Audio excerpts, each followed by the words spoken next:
तो good morning दोस्तों।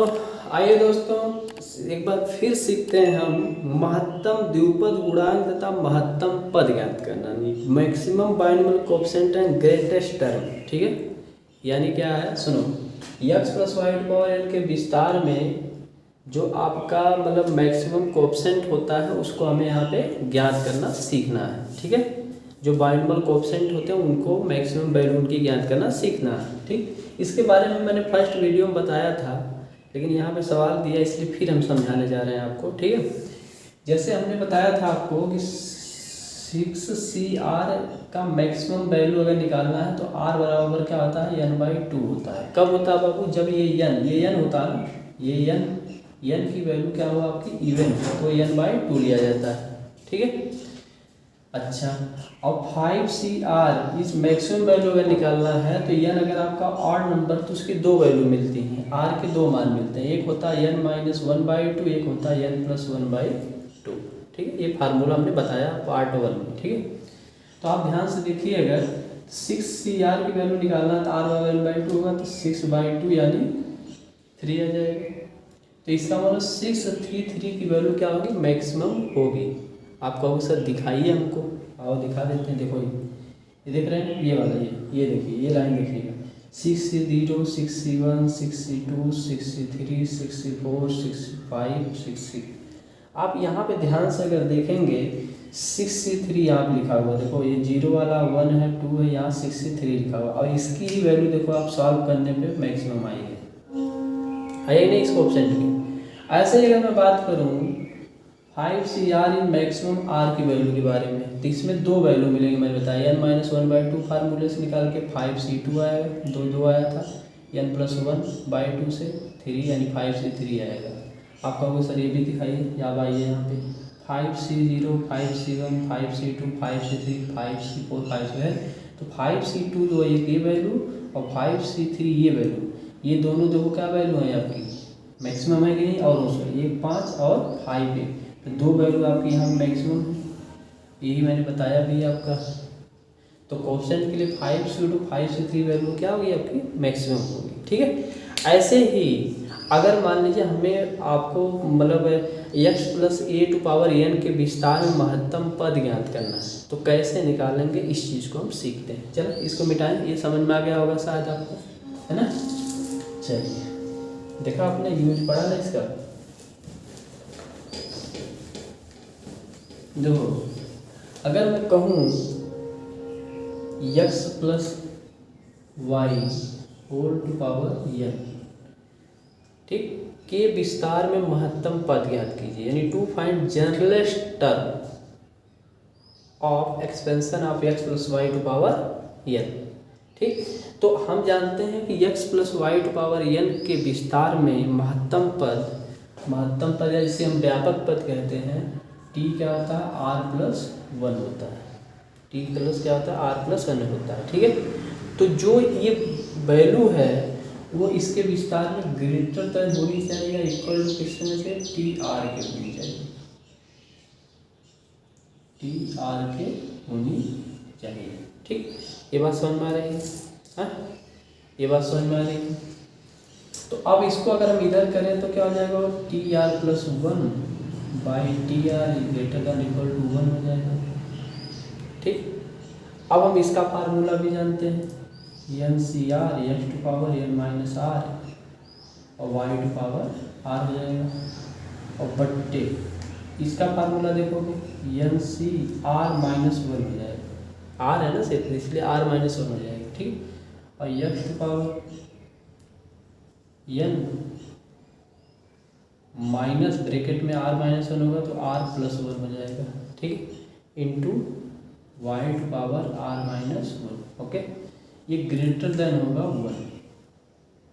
ठीक, इसको जब हम सॉल्व करेंगे तो हमें एक वैल्यू मिलेगी, उसी को हम डायरेक्ट लिख रहे हैं। ठीक है, आएगी क्या होगा आपको,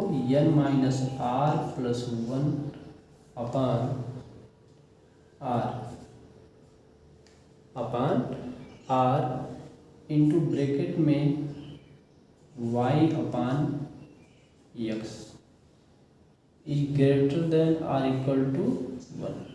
ठीक, बात समझ में। कुछ किताबों में इसी को क्या करता है x plus a to power n के विस्तार में निकालता है, तब क्या हो जाता है y का स्थान पे क्या हो जाता है a हो जाता है। ठीक है, तो इससे घबराइएगा नहीं थी, तो फार्मूला मिल ही नहीं रहा है। ठीक है, y का स्थान में क्या होता है a हो जाता है। एक बात हमको हमेशा याद रखनी है, क्या क्या याद रखनी है, याद ये रखनी है, इसमें कुछ प्रॉपर्टी दे रखा है। क्या लिखा प्रॉपर्टी में, कह रहा है कि इसके विस्तार में जो है यदि r का मान पूर्णांक होगा तो r का जो महत्तम पद होगा वो क्या होगा, r प्लस 1वां पद ही महत्तम होगा। जैसे r बराबर 5 आता है तो महत्तम पद क्या होगा, 5वां होगा। r बराबर 5 है तो अब महत्तम पद क्या हो जाएगा, 6वां हो जाएगा, क्योंकि r प्लस 1वां होता है, 5 प्लस 1 यानी आपका 6वां हो जाता है। ये बात आपको याद रखना है। क्या रखना, देखो अगर r की वैल्यू सॉल्व करने पे कह रहा 5 आ रही है, ठीक, तो हम जानते हैं कि r प्लस 1वां पद ही क्या होगा, मैक्सिमम होगा। तो क्या आ जाएगा आपका 5 प्लस 1 यानी 6वां पद आपका मैक्सिमम होगा। ठीक है, और r की वैल्यू सॉल्व करने पे मान लीजिए क्या है बाबू आपका, अगर मान लीजिए r की वैल्यू मान भिन्न के रूप में आता है, यानी 7 से 2/3 के रूप में, तो इसका जो मतलब मैक्सिमम पद होगा r प्लस 1वां क्या हो जाएगा, 7 प्लस 1 हो जाएगा, यानी 8वां पद आएगा। ये बात सब याद रखनी पड़ेगी आपको, ये बातें आपको याद रखनी पड़ेगी। और एक बात याद रखनी क्या है कि r के मान ज्ञात करने के लिए जब सूत्र हम यूज करेंगे, ये सूत्र जब यूज करेंगे, ठीक है, तो करते समय जो y का मान है या a का मान, देखो दोनों बात लिख दिया मैंने, a का मान या y का मान हमको क्या करना है, वो पॉजिटिव लेना है, चाहे वो निगेटिव क्यों ना हो। यानी यहाँ पे अगर x माइनस वाई रहेगा तब भी हम इसमें जब वैल्यू रखेंगे y का तो प्लस में ही लिखेंगे। ठीक है, यानी यहाँ पे x माइनस ए होता तब भी हम यहाँ पे यानी y बराबर है ना, तो आपको वो वैसे लिखिए। आप कहोगे सर ऐसे समझ में नहीं है, थोड़ा क्वेश्चन लगाइए तब समझ में आ जाएगा। ठीक है, तो आइए चलते हैं क्वेश्चन पे।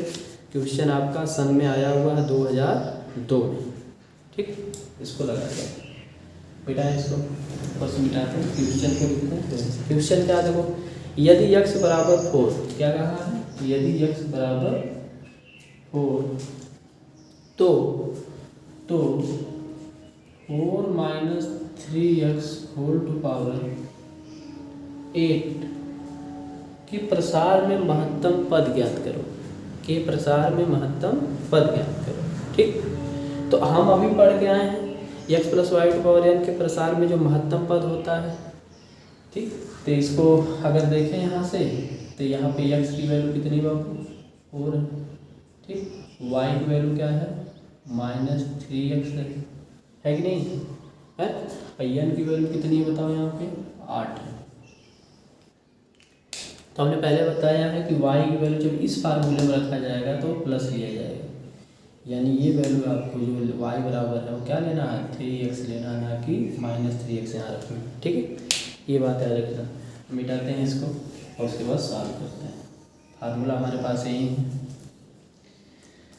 क्या है बाबू, n माइनस आर, यानी 8 माइनस आर आपको पता नहीं है, plus 1 upon r into bracket y की वैल्यू कितनी है, देखो -3x तो 3x लिखोगे क्योंकि हमें प्लस लेना, अपान x की वैल्यू कितनी बाबू, ग्रेटर दैन इक्वल टू क्या होनी चाहिए, 1 होनी चाहिए। बस फार्मूला की लिख दिया, मिटा सकते हैं, फार्मूले की सहायता से कर लिया। अब देखो x का मान 4 दिया हुआ है, रख दीजिए, क्या हो जाएगा यहाँ पे 8 9 हो जाएगा, ये 8 में जोड़ोगे 9 माइनस r/r,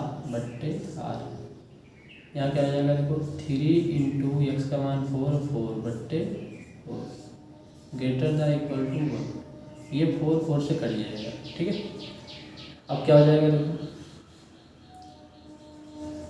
3 का गुणा करो 9 3 27 और -3r greater than equal to क्या हो जाएगा, r। ओके, अब इसको उधर भेज दोगे तो 27 greater than or equal to क्या आ जाएगा आपका, r प्लस 3r, 4r हो जाएगा। यानी हम लिख सकते हैं 4r less than r equal to 27, तो r बराबर क्या हो जाएगा, लेस दैन इक्वल टू 27/4। तो r less than or equal to कितना आ जाएगा, 4 छक 24, 4 सते 28, 4 छक 24 यानी 3/4। अभी मैंने बताया था अगर r की वैल्यू आपका क्या है, फ्रैक्शन में आती है, क्या फ्रैक्शन में आती है, मतलब भिन्न में आती है, फ्रैक्शन में आती है, भिन्न में आती है, तो r की वैल्यू यहाँ पे क्या आ जाएगी आपका, r की वैल्यू फ्रैक्शन में आती है तो r का जो मैक्सिमम वैल्यू होगा, r मैक्स जो आएगा यानी r + 1 हो जाएगा, यानी 6 + 1 यानी वो 7वां टर्म आएगा। कौन सा टर्म होगा बाबू आपका, 7वां टर्म होगा जो मैक्सिमम होगा। तो इसके विस्तार में जो है 7वां टर्म जब निकाला जाएगा तो क्या होगा, मैक्सिमम आएगा। ये बात समझ में आ गई, हाँ ठीक। इस तरह से क्वेश्चन का हम ग्रेटेस्ट टर्म को निकालते हैं। मैंने ये भी बातें आपको समझाने का प्रयास किया। अगर आपको ये सारी बातें समझ में आई हो तो आप प्लीज़ लाइक कर दिया करिए, सब्सक्राइब कर दिया करिए, है ना, और क्या बोलते हैं बेल आइकन होता है कुछ दबा दिया करिए। ओके, आज के इतना ही, आपका दिन बहुत बहुत शुभ हो।